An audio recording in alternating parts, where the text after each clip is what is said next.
Halo guys, selamat kembali di Republik Rupiah. Di tengah pasar yang sideways ada satu token yang harganya terbang lebih dari 700% dalam sebulan terakhir. Namanya Zora. Apakah ini gorengan sesaat atau peluang tren masa depan? Mumpung harganya lagi koreksi, coba kita bahas apakah layak dipantau lebih lanjut atau tidak. Let's go.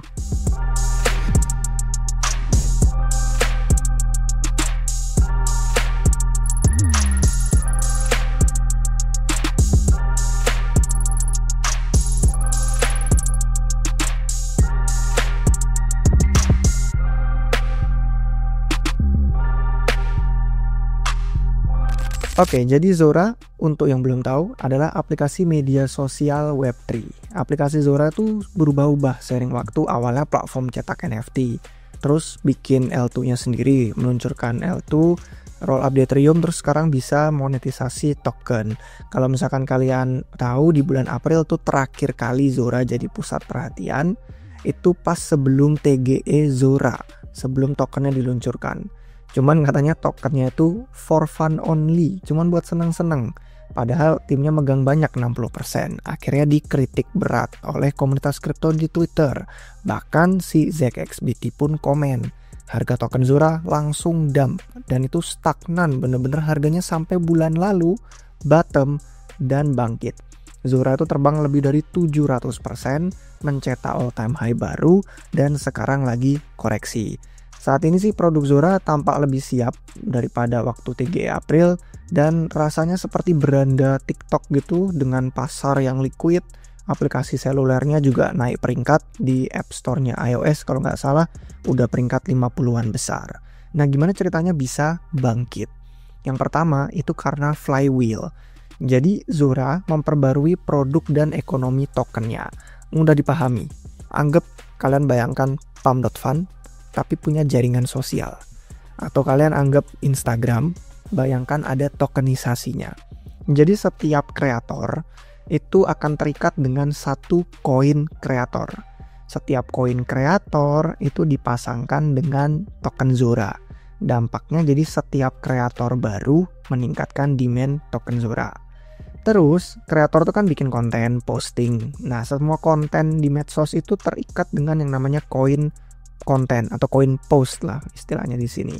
Nah, koin post ini akan dipasangkan dengan koin kreatornya yang ngepost.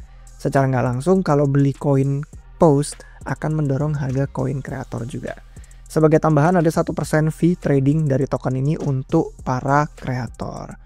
Nah, jadi ada dua ya sumber pendapatannya si kreator. Kalian bisa nih posting hal yang keren di Zora. Setiap konten bisa jadi token dengan supply 1 miliar. Kalian dapat 1%-nya 10 juta token. Dan orang lain kalau pikir konten bakal viral, itu mereka bisa beli via Uniswap di balik layar. Dan kalian akan menghasilkan 1% dari fee trading yang dibayarkan dalam token Zora. Sumber pendapatan kedua untuk kreator itu dipasangkan dengan koin kreatornya kita, yaitu profilnya kita waktu daftar Zora. Nah, username kita itu tickernya. Jadi @David kayak gitu. Nah, setiap koin kreator punya supply 1 miliar, 50%-nya bisa langsung trading. Sisa setengahnya itu vesting linear selama 5 tahun ke depan. Tapi hanya dibayarin waktu orang suka profil kita dan trading koin kreator kita. Jadi 2 koin ya, kreator dan post. Untuk insentifnya itu sebenarnya jadi nyambung ya. Karena kalian jadi bisa buat konten menarik, orang lain beli token konten kita menghasilkan 1% fee trading. Kalau jadi populer, orang spekulasi koin kreator kita, market cap kita bertumbuh, jadi bayarannya jauh lebih banyak.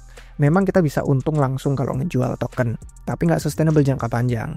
Visinya itu kita jadi diuntungkan dari fee trading itu aja. Flywheel makanya namanya. Dan kita jadi bisa spekulasi dalam banyak level. Kalau ada konten yang percaya bakal viral, beli koin kontennya, koin post. Kalau percaya seorang kreator dan mau bertaruh jangka panjang ke satu profil satu orang, ada koin kreator yang menghasilkan semua nilai dari konten yang akan kreator itu bikin. Kemudian ada token Zora itu sendiri yang mana jadi koin seluruh platform ini. Demand-nya dipasangkan dengan semua koin kreator, 1% fee trading likuiditas koin kreator juga menuju ke Zora. Oke, jadi alasan kedua kenapa dia bangkit itu karena adopsi. Semua metrik itu meningkat, naik dan benar-benar viral diomongin beberapa minggu terakhir maksud saya. Kalian bisa lihat banyak data untuk Zora itu ada di dashboardnya yang Dune, terus ada juga yang Blockworks. Nanti kita bakal lihat beberapa chart. Intinya volume trading token Zora tuh naik, konten baru juga naik, FDV total semua valuasi koin Zora juga naik. Nah, chart yang melacak sumber konten baru di Zora, ini chart yang dari Blockworks, ini lumayan informatif. Menceritakan adopsi belakangan tuh dari mana sih? Mulainya itu pas tanggal 17 Juli.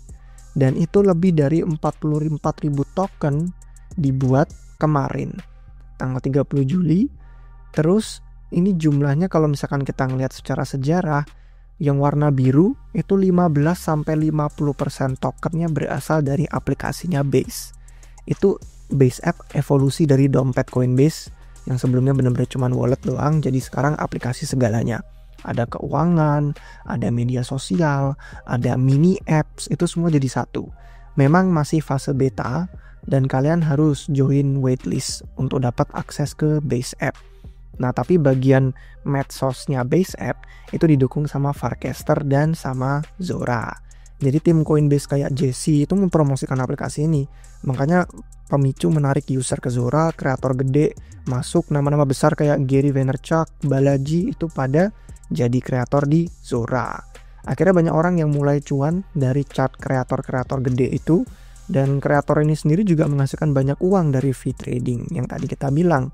Contohnya kayak Visualize Value, itu salah satu kreator gede di Zora, sekarang kalau nggak salah posisinya nomor 2, kemarin nomor 1, itu menghasilkan $81.000 hanya dalam 3 jam pertama. Zora jadi sebuah ekosistem dengan banyak aplikasi, dan Base app itu contoh yang besar, ada banyak lagi. Nah, orang-orang menggunakan token Zora akhirnya jadi sebagai exposure ke L2-nya Base, karena Base belum ada token sendiri.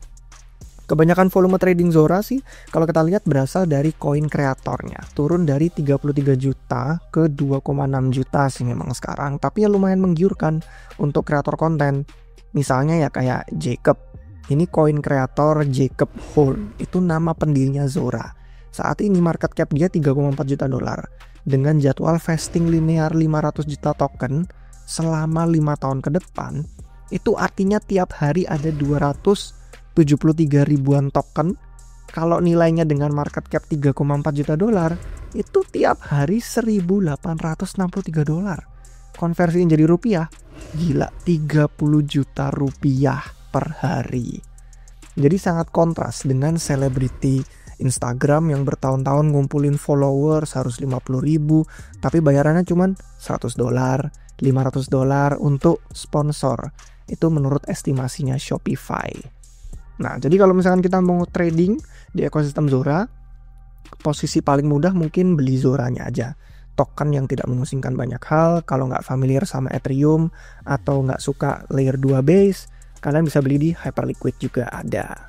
Kalau posisi yang cari aman, mungkin indeks umum kayak koin kreator ya.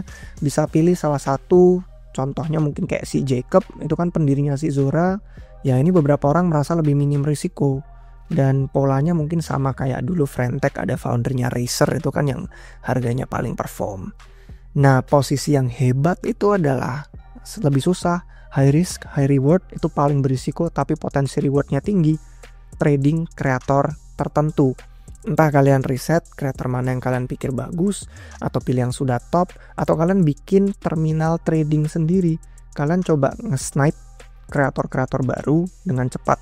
Cuman waspada aja ya, slippage-nya tinggi di koin-koin yang baru meluncur karena likuiditas dan volumenya rendah. Zora Scan ini bisa melacak peluncuran koin kreator di Zora. Kalian bisa nyetel notifikasi juga kalau pengen di setting koin kreator dengan jumlah followers tertentu, atau di follow sama orang smart follower siapa aja beberapa gitu. Nah, kalian bisa mungkin ngejar koin-koin kreator KOL besar gitu seawal mungkin. Kalau Zora sukses dan kalian beruntung milih kreator yang tepat, itu ada peluang lumayan. Karena setiap medsos melahirkan kreator yang unik.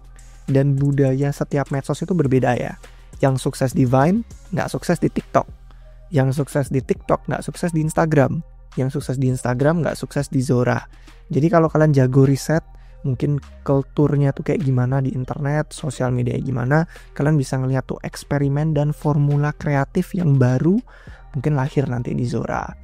Ada banyak tentu pro dan kontra, dan RR bukan berarti langsung bullish sama Zora, karena flywheel-nya itu ya pedang bermata dua, sifatnya refleksif lah. Bagus untuk ke atas, tapi juga semakin digoreng, penurunan harganya nanti semakin ganas. Nggak semua kreator tuh juga nyaman kalau setiap konten mereka tuh ditokenisasi. Artinya kan setiap bikin konten kena pajak dong.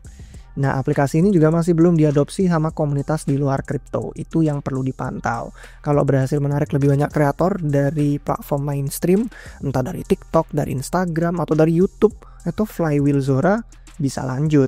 Contohnya kayak dari YouTube kan yang terkenal ada MrBeast. Itu katanya sih ada rumor kalau si MrBeast investasi ke Zora sebelum TGE tokennya, tapi melalui lengan venture-nya mereka tahun 2022 katanya, namanya Night Media. Atau mungkin nanti dorongannya kalau base app itu aplikasinya udah meluncur publik, sudah bukan fase beta yang butuh waitlist lagi, mungkin jadi pemicu positif Zora. Dan menurut saya sih entah MrBeast bakal pakai platformnya beneran atau enggak, karena setiap konten bakal ada token baru terikat sama brandingnya dia. Intinya kreator mainstream yang gede itu yang bisa mendorong narasi platform medsos to earn gitu penting untuk Zora. Jadi kalau dibilang memang pro kontranya ya ada banyak mirip dengan pump fund atau book fund, menarik spekulan yang trading token dengan market cap rendah. Zora memang sih berusaha mengaitkan aktivitas ini dengan jaringan sosial, jadi kayak lebih sustainable dan ada ekonominya. Tapi pump fund juga berencana fokus dengan fitur live stream, gayanya kayak Twitch gitu. Membangun medsos memang nggak mudah, banyak yang gagal juga, nggak cuma di Web3, di Web2 pun banyak. Apakah Zora kuat mempertahankan momentumnya? Sekian untuk video hari ini, semoga bermanfaat untuk kalian. Kalau misalkan kalian pengen kita bahas lebih lanjut, sebenarnya ada banyak project dan infrastruktur yang menarik di bidang Launchpad Token, SocialFi, InfoFi, dan medsos Web3 yang bisa RR bahas lebih lanjut. MetaDAO dan Kizi sudah pernah kita bahas sebelumnya, tapi nama lain seperti Upside, Meli, Metagame, Flaunch, Noise, Doppler, Heaven, dan Gavel itu banyak alpha menarik. Silahkan request di komentar di bawah kalau mau lanjut bahasannya, dan jangan lupa subscribe biar ketinggalan video baru dari Remuk Rupiah. Sampai jumpa di episode berikutnya guys. Cheers.